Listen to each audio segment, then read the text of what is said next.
8 derrotas até aqui, 2 vitórias, 6 derrotas e a pior defesa do campeonato com 19 gols sofridos. E isso para um time que conta com a sexta maior folha salarial do país, 17 milhões de reais. Nos últimos jogos, atuações de dar desgosto a qualquer um. Ontem foi 2-0, mas poderia ter sido 4-5 se não fosse o Léo Jardim. E você acredita, torcedor, que o treinador ainda consegue, no meio desse desequilíbrio, enxergar uma evolução na equipe? Pois é, e é nesse cenário a gente começa o nosso boletim de hoje no canal Detetives Vascaínos, nessa sexta-feira, dia 14 de junho. Daqui a 2 dias já tem outro compromisso importante do Vasco pela frente, contra o Cruzeiro. E aqui eu vou te contar como anda esse clima para o jogo, os desfalques, o que pode se desenhar pela frente, enfim. Fica aqui comigo até o final e confira tudinho em detalhes. Mas antes, não esqueça do seu like, de compartilhar nas suas redes sociais os nossos vídeos e fazer ou manter a sua inscrição no canal. Bom, vamos lá. Amigos, salve todos. Antes de mais nada, né? Estamos de volta aqui, cumprindo nossa rotina, nosso dever profissional de trazer as últimas informações do Vasco. A situação é super delicada, o time segue ladeira abaixo no Brasileirão e só não está hoje na zona de rebaixamento por conta das derrapadas que os times de baixo, como Criciúma, Corinthians e Fluminense, por exemplo, tiveram na última rodada. Caso contrário, fatalmente o Vasco entraria já nessa rodada que vai começar com os 2 pés na tal zona da confusão. Hoje o Vasco ocupa a 14ª posição com 6 pontos. E o primeiro time que abre a zona é o Criciúma, com 5. Porém, vale lembrar que o Criciúma ainda tem 2 jogos a menos. E para que o Vasco não precise depender de nenhum outro resultado nessa próxima rodada, vai ter que fazer o seu dever de casa contra o Cruzeiro. Jogo esse marcado para São Januário no próximo domingo, às 18h30. O time já voltou para o Rio, onde faz o último treinamento na manhã deste sábado no CT Moacir Barbosa. Em seguida se concentra no hotel para o jogo contra o Clube Mineiro. A derrota de ontem segue repercutindo e muito por conta da atuação insossa da equipe, desorganizada, sem postura e que não consegue dar uma resposta positiva e imediata ao seu torcedor.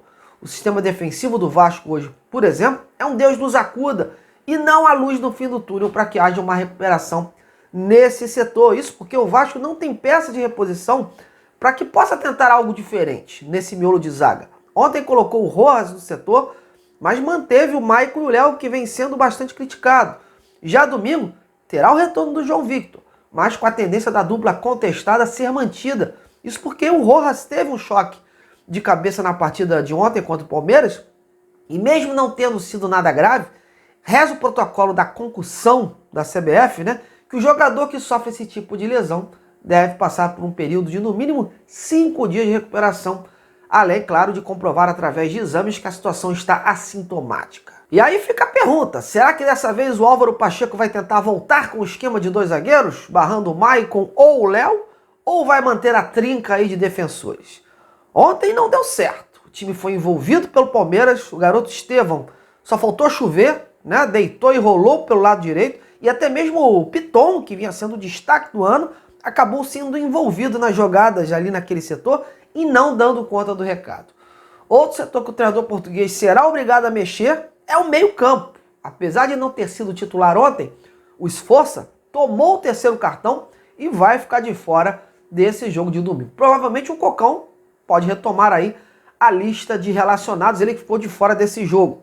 E o grande ponto de interrogação é se o Galdames não será sacado. O jogador não está rendendo absolutamente nada e, curiosamente, vem sendo titular da equipe e poucas vezes substituído aí no tempo normal. Ontem se manteve no time ao lado do Zé Gabriel e até que ponto Álvaro Pacheco vai insistir com o chileno.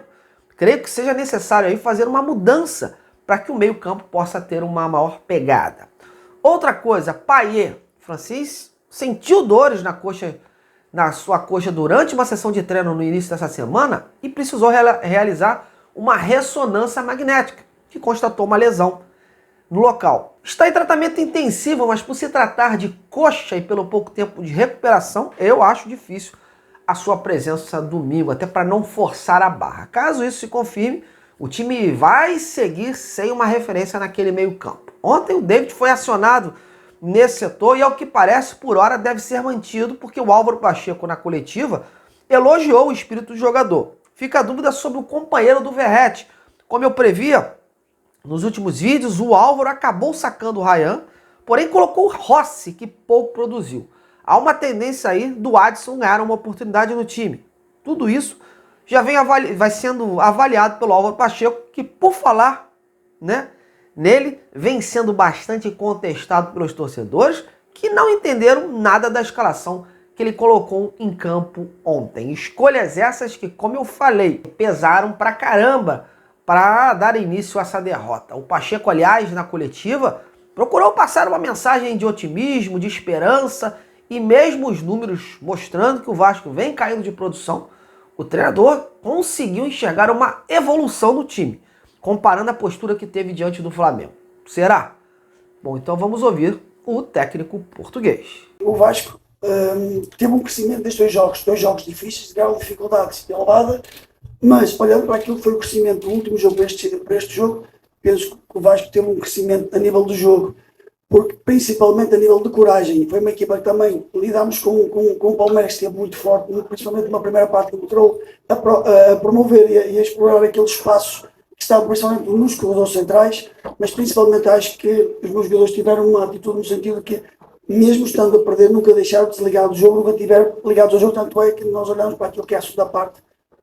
Num jogo complicado, nós igualámos a nível de posse de bola, igualámos a nível de remates enquadrados, e principalmente a nível de remates à baliza foram 7-5, portanto isso nota-se o crescimento que a equipa que o Vasco está a ter, e é importante que esse crescimento tem que ser de forma sustentada. Não tenho dúvidas que isto não pode, uma ideia de jogo, uma identidade não cresce de um momento para o outro. Agora, aquilo que eu posso dizer é, estamos tristes pelos resultados, estamos muito tristes, mas olhando para aquilo que foi o jogo contra o Flamengo e o jogo que sentimos agora contra o Palmeiras, já sentimos uma equipa mais consistente, mais capaz de lidar contra adversários que nos procuram promover situações de jogo numa intensidade muito alta, e a equipa já conseguiu estar mais tempo ligada no jogo, e é isto que nos vai fazer crescer.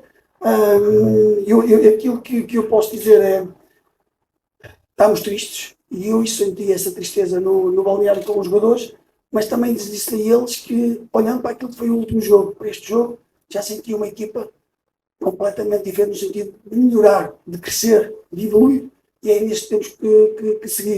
Olha, com todo respeito ao Álvaro, não dá para aceitar esse tal crescimento que ele aponta em relação ao Vasco. Fica difícil defender o técnico depois de uma declaração dessas.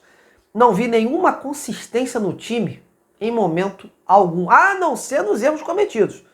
Isso sim, o time evoluiu pra caramba nesse sentido, né? Cometeu mais erros técnicos individuais, mau posicionamento em campo, defesa batendo cabeça, meiuca desengonçada, enfim, situação pavorosa. Esse é o tipo de declaração que o torcedor não queria ouvir depois de mais uma derrota. E no caso é lutar contra a realidade, né, meus amigos? Porque o Barbieri já fez isso e a gente viu aonde foi chegar essa situação. Eu não estou dizendo aqui que a culpa dessa fase do Vasco seja exclusivamente do Álvaro Pacheco. Ele tem sim sua parcela nessas duas derrotas por escalar mal os jogadores e não conseguir fazer uma leitura do elenco que tem em mãos. Mas a maior culpa, claro, é de quem montou esse plantel. E aí leia-se 777 e todo o departamento de futebol contratado e da SAF. Conseguiram gastar errado em jogadores que hoje nada acrescentaram ao elenco. E o resultado é esse aí que estamos vendo. Só uma vitória mesmo domingo para poder contornar essa crise que está instalada em São Januário. Caso contrário, a tendência é piorar muito. E lembrando que o jogo de domingo não será fácil. O Cruzeiro vem se reforçando, está na 7ª colocação com 13 pontos e querendo pontuar para chegar ao G4. Está com um desfalque importante, que é o meia Matheus Pereira, que tomou o 3º cartão amarelo na partida de ontem contra o Cuiabá. E, em compensação, tem um elenco aí com boas opções e chega ao Rio querendo aproveitar a fase negativa do Vasco para tirar proveito. E o fato curioso é que essa partida vai marcar o reencontro de dois executivos que trocaram de clubes, né? Pedro Martins, que estava no Cruzeiro e veio para o Vasco, e o Alexandre Matos, que foi desligado do Vasco e acabou, tempo depois, parando no Cruzeiro. Aliás, o Matos que montou essa equipe que hoje vive entre trancos e barrancos no Brasileirão. Bom, galera, vou colocando um ponto final nesse vídeo de hoje. Queria agradecer a sua audiência. Em breve a gente volta ao canal para destacar esse jogo de domingo aqui no Rio. Um grande abraço e até a próxima.